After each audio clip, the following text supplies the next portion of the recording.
ফেসিবাদী শক্তি নিষিদ্ধ ঘোষিত হয়েছে, তাদের কর্মকাণ্ড কি হবে? বা দেশি বিদেশি যে একটা চক্র আছে বাংলাদেশে অস্থিরতা সৃষ্টির জন্য, তাদের তৎপরতা কি হবে? This is the main challenge. এতক্ষণ আপনারা বোধহয় সেই বিষয়ে আলোচনা করেছেন। বাংলাদেশে একটা সুষ্ঠু নির্বাচন যাতে অনুষ্ঠিত না হতে পারে, সেই জন্য পতিত ফ্যাসিস্ট গোষ্ঠী তো, ফ্যাসিবাদী গোষ্ঠী তো চেষ্টা করবেই।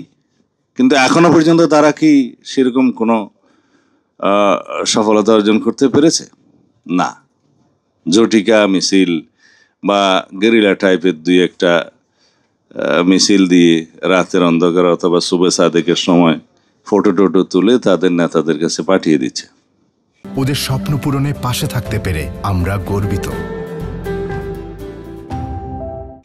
কয়দিন আগে আমি প্রেসে কথা বলেছিলাম যে সরকার এখনো পর্যন্ত রাজনৈতিক দল হিসাবে আওয়ামী লীগের বিচার করার জন্য, বিচারিক প্রক্রিয়া নিয়ে আসার জন্য কোনো উদ্যোগ নেয় নাই বা কোনো মামলা দাখিল করেনি।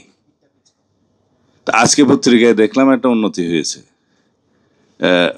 আইসিটি ট্রাইব্যুনালের চিফ প্রসিকিউটর এটা বিবৃতি দিয়েছে বা কোথাও কথা বলেছে যে আওয়ামী লীগের বিরুদ্ধে রাজনৈতিক দল হিসাবে মামলা দায়ের করার বিষয়ে তদন্ত শুরু করবেন।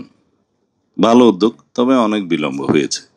কারণ বিচারিক প্রক্রিয়ার মধ্য দিয়ে নির্ধারিত হওয়া উচিত বাংলাদেশের রাজনৈতিক দলগুলো কে দায়ী রাজনীতি করতে পারবে না, নির্বাচন করতে পারবে না।